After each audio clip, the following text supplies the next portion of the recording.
தேனி மாவட்டம் போடி சீனிவாச பெருமாள் கோவிலில் புரட்டாசி மாதம் முதல் நாளை முன்னிட்டு சீனிவாச பெருமாளுக்கு சிறப்பு அபிஷேகம் ஆராதனை தீபாராதனையும் நடைபெற்றது.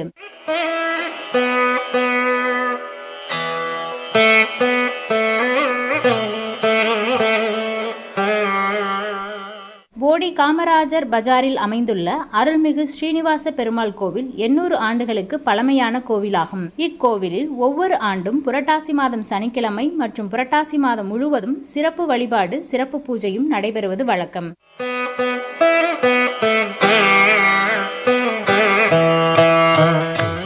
இவ்வாண்டு இன்று புரட்டாசி மாதம் பிறப்பை முன்னிட்டு சீனிவாச பெருமாளுக்கு 18 வகையான சோளா அபிஷேகமும் அபிஷேக ஆராதனையும் நடைபெற்றது. இதனைத் தொடர்ந்து தீபாராதனை நடைபெற்றன.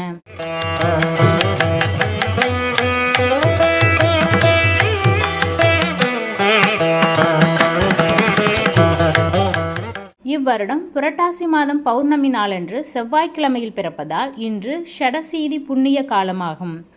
இப்புண்ணிய காலம் பெருமாளுக்கும் சிவசக்திக்கும் சித்தர்களுக்கும் சிறப்பு வழிபாடு செய்தால் இறைவனுடைய முழு ஆசி கிடைக்கும் என்பது ஐதீகம்.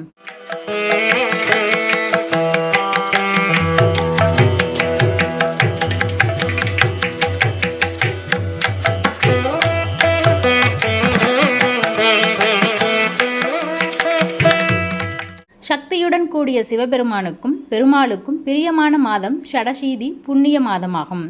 இன்று சக்தியுடன் கூடிய சிவபெருமானுக்கும் பெருமாளுக்கும் விளக்கேற்றி மந்திரம் செபித்து திரு தர்ப்பணம் செய்தால் பித்ரு ஆசி முழுமையாக கிடைக்கும் என்பது ஐதீகம். இதனால் இன்று பெருமாளுக்கு சிறப்பு அபிஷேக ஆராதனை நடைபெற்றது. இதனைத் தொடர்ந்து பக்தர்களுக்கு பிரசாதம் வழங்கப்பட்டன.